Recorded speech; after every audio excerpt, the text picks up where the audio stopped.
Bago natin matunghayan ng ganitong mga pasa sa NBA, ay meron munang pumasok sa liga na 6'9" point guard na nagpabago sa takbo ng laro.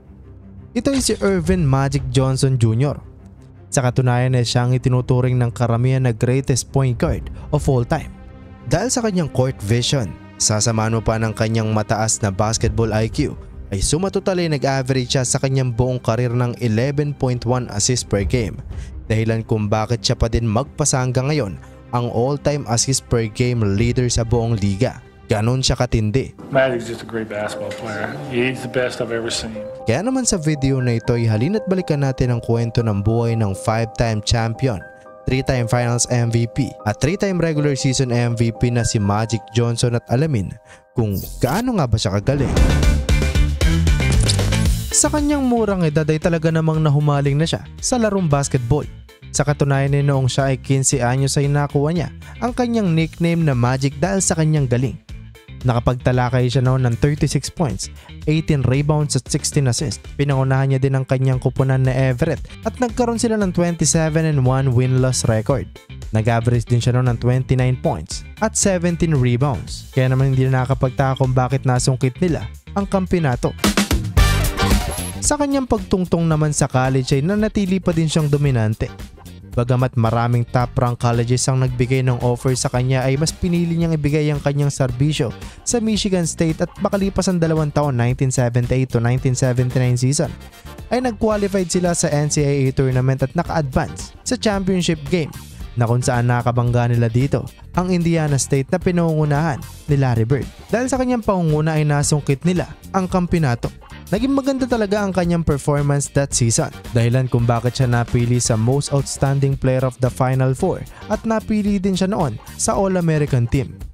Dahil sa kanyang pinamalas na galing sa college at dahil na din sa kanyang kakaibang galaw ay lalo pang umingay ang pangalan ni Magic. Marami mga NBA scouts mga repa ang nanghikayat sa kanya na pumasok na sa liga, kabila ng 2 taon pa lamang siya sa college. Hindi naman nabigo ang mga scouts dahil sumali na ito sa 1979 NBA draft at sa kabutihang palad ay napili siya bilang first overall pick ng Los Angeles Lakers. Sa kanyang unang taon sa liga ay marami talaga nakapansin sa pagbabago ng Lakers. Nagiba talaga ang timpla ng kanilang laro. Dahil sa kanyang kakaibang playstyle, sasamahan mo pa ng isang Kareem Abdul-Jabbar ay lalo pa naging solido ang kailang kupunan.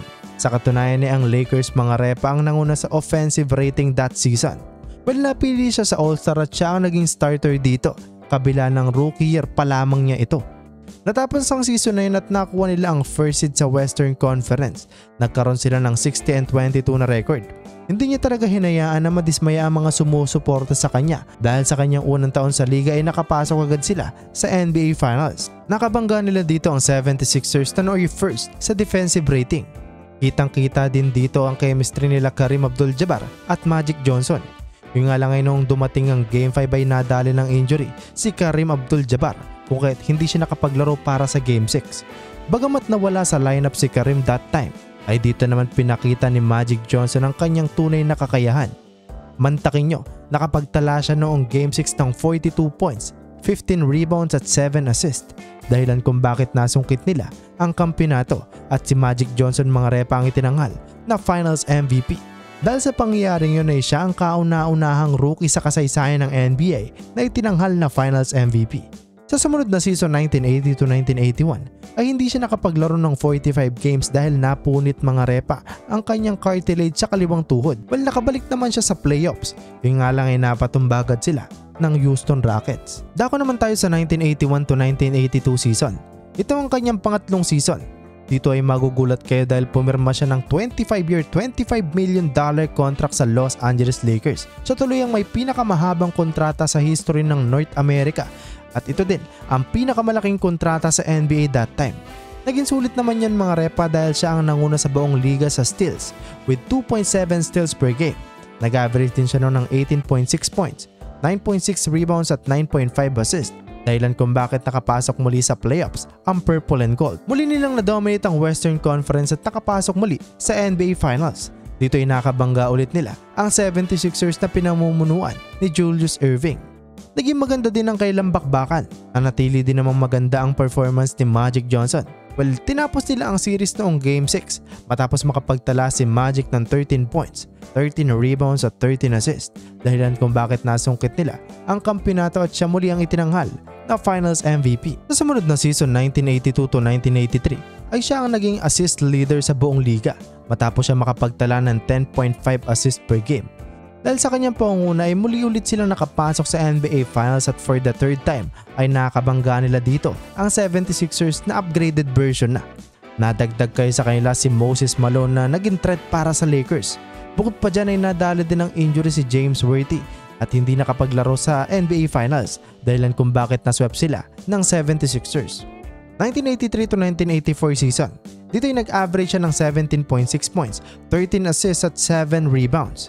Kitang-kita talaga statistically kung paano siya magmando sa opensa. 13 assists ba naman kada laro?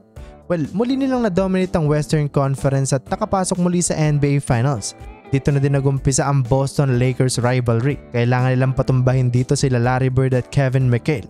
Naging digdikan din ang series na yon. Sa katunayan ay umabot pa ito ng Game 7 pero sa kasamaang palad ay natalo sila ng Boston Celtics. Sa sumunod na season 1984 to 1985, dito ay kitang-kita nagigil na makabawi talaga ang Lakers dahil sa kailang pagkatalo. Muli nilang na-dominate ang regular season at nakuha ulit nila ang first seed sa Western Conference. Pagdating naman ng playoffs ay halos naging unbeatable ang Lakers.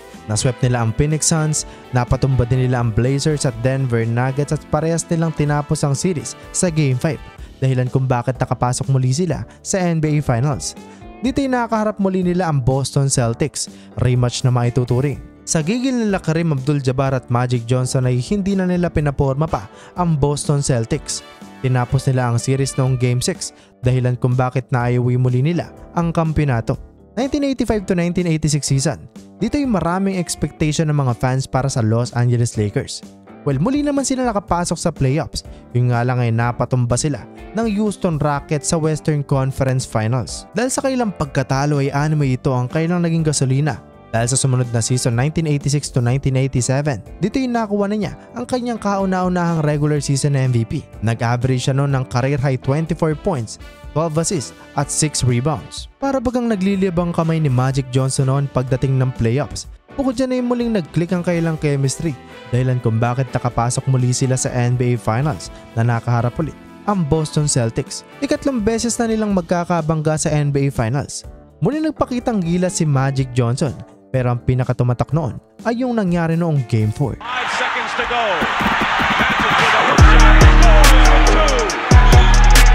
Iconic game-winning junior skyhook na nagmula kay Magic Johnson para maipanalo ang game na yon.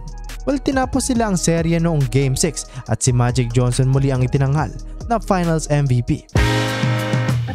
1987 to 1988 season, dito ay patuloy ang kanilang pagdomina sa liga.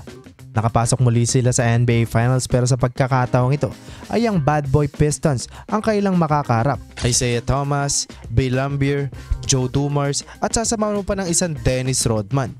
Sobrang solid ng kailang lineup.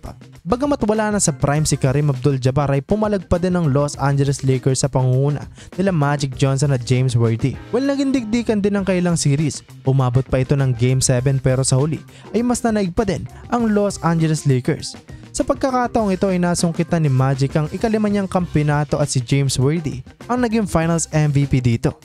Sa sumunod na season 1988 to 1989, nang makuha ni Magic Johnson ang ikalawa niyang regular season MVP, muli nilang na-dominate ang Western Conference dahil lahat ng kanilang nakaharap dito ay naswept nila kung kaya't nakapasok muli sila sa NBA Finals. Dito yung muling nagkabangga ang Detroit Pistons at Los Angeles Lakers. Dahil wala na sa prime si Kareem Abdul-Jabbar at dahil na din sa matinding depensa ng Detroit, ay naswept sila ng Bad Boy Pistons. 1989 to 1990 season, nang makuha na ni Magic Johnson ang back-to-back MVP.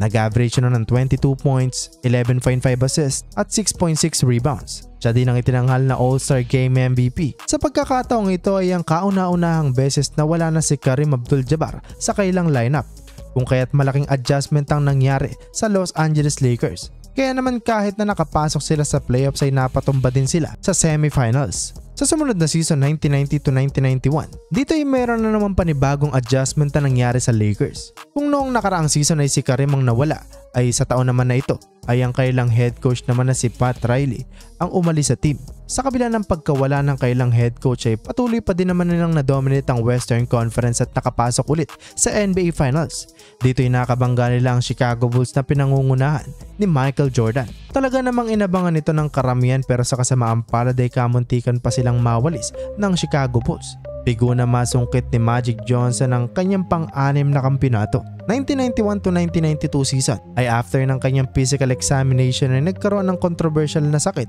itong si Magic Johnson.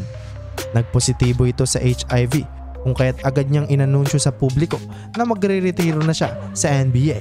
Sa kabila nito ay binoto siya ang mga repa ng mga fans para maglaro sa 1992 NBA All-Star. Well, maraming mga players ang umalma dito. Pero dahil sa demand ng mga fans ay pinalaro pa din siya sa All-Star Game at siya ang itinanghal na MVP. Sa taon din na ito ay napasama din siya sa 1992 Olympics at napabilang sa Dream Team USA. Sobrang solid ng lineup na yon mga repa na magpasa hanggang ngayon ay napag-uusapan pa din. Mantakin nyo, Michael Jordan, Magic Johnson, Larry Bird, kasamahan mo pa ng mga malulupit na bigs. Kaya naman walang kahirap-hirap nilang nasungkit ang gintong medalya. Well, tano naman tayo sa 1995 to 1996 season. Dito ay napagpasahan niyang bumalik sa liga. January 29, 1996, ang kanyang debut game kontra Warriors. Nakapagtala siya noon ng 19 points, 8 rebounds at 10 assists. Bagamat 4 na taon siyang natenga at hindi nakapaglaro ng basketball, ay nag-average pa din siya noon mga repa ng 14.6 points, 7 assists at 5.7 rebounds. Nakapasok naman sila sa playoffs, yung nga lang ay nalaglag agad sila sa first round kontra Houston Rockets. Nang matapos ang season na yun ay opisyal na siyang nagretiro. Well, kayo mga repa, isa din ba kayo sa humanga at bumilib sa kalibre ni Magic Johnson? Comment down below.